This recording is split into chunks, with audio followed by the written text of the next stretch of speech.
तुमच्या जाहिरातीसाठी एक संधी मोठ्या प्रेक्षकांपर्यंत पोहोचवा। व्यवसाय असो किंवा इव्हेंट, विकासनामा सोबत जाहिरात करा।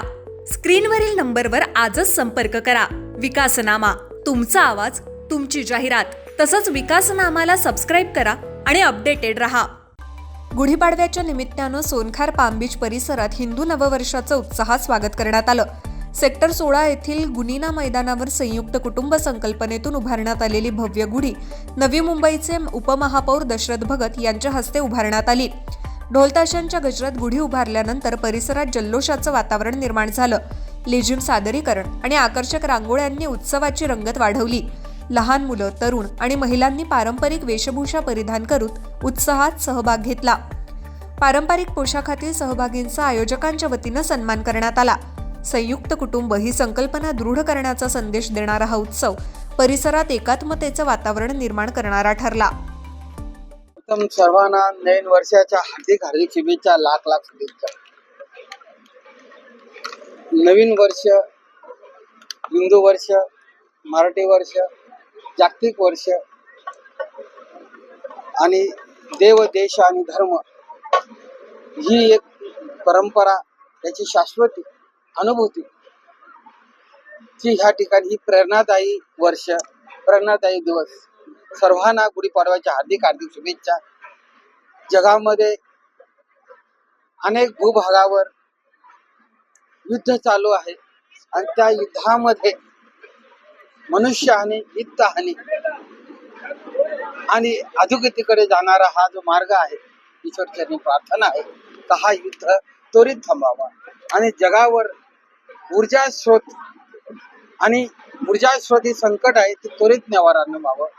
आणि ह्या देशामध्ये देशाचे प्रधानमंत्री नरेंद्र मोदीजी यांच्या नेतृत्वात हा देश आज जगामध्ये आणि या देशाच्या चारही बाजूला युद्धाचं सावट आहे आणि अनेक युद्ध चालू आहे, अशांतता आहे, अनेक संसाधनाची आणि स्वतःची कमतरता, अपूर्तता आहे।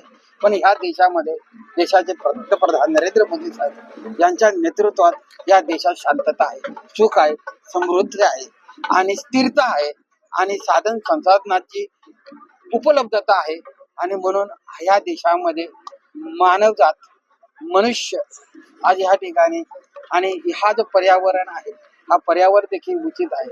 जगामध्ये या युद्धामुळे पर्यावरणाची हानी होत आहे, मनुष्य हानी होते, वित्त हानी होते, ही त्वरित हानी थांबावी अशी ईश्वरचरणी प्रार्थना आहे। आणि आपला देश, भारत देश हा सर्व जगाचा विश्वगुरु आहे, एक प्रेरणास्थान आहे, प्रेरणा स्रोत आहे। आणि म्हणून हा जो नवीन वर्ष आहे, या नवीन वर्षामध्ये ह्या वातावरणाला, या पर्यावरणाला फुलं लागलेली आहेत, फुलं लागतील, फळं लागतील आणि त्याचा आस्वाद ह्या जगातील सर्व मानवजातीने घ्यावा असं या ठिकाणी ईश्वरचरणी प्रार्थना। धन्यवाद। संयुक्त कुटुंबाची ज्ञानेश्वराने जो या ठिकाणी स्पष्ट सांगितलेलं आहे की वसुदैव कुटुंब, आपली जी काही ह्या भारताची, आपल्या देशाची जी काही जी संस्कृती आहे, ही संयुक्त कुटुंब संस्था आहे, जॉईंट फॅमिली आपण म्हणतो। जसं आम्ही म्हणतो आपला प्रभाग आपला परिवार, शेवटी जॉईंट फॅमिली, एकत्र कुटुंब, हा देश एकत्र कुटुंब आहे। असाच एकत्र संयुक्त कुटुंब ही संकल्पना ही पारंपरिक आहे, रूढी परंपरा आहे आणि सनातनी आहे आणि वैदिक तत्वज्ञानाप्रमाणे वैदिक धर्म आहे। देव, देश आणि धर्म या सर्व उन्नतीसाठी, स्थिरता ठेवण्यासाठी संयुक्त कुटुंब ही एक आपली सिद्धांत आहे आणि हा सिद्धांताला अधिक मजबूती आणि त्याला अधिक कायम ठेवण्यासाठी आणि ही संयुक्त कुटुंब फक्त या पाम बीचची नाही किंवा नवी मुंबईची तर आहेच, पाम बीचची आहे, सोनकारची आहे, परंतु विश्वाची असावी, पूर्ण जगाची ही संयुक्त परिवार असावा, संयुक्त कुटुंब संस्था असावा, जेणेकरून जगामध्ये शांतता आणि समाधान, प्रतिष्ठा आणि प्रगती होईल। तुमच्या जाहिरातीसाठी एक संधी मोठ्या प्रेक्षकांपर्यंत पोहोचवा। व्यवसाय असो किंवा इव्हेंट, विकासनामा सोबत जाहिरात करा। स्क्रीनवरील नंबरवर आजच संपर्क करा। विकासनामा, तुमचा आवाज, तुमची जाहिरात। तसंच विकासनामाला सबस्क्राइब करा आणि अपडेटेड रहा।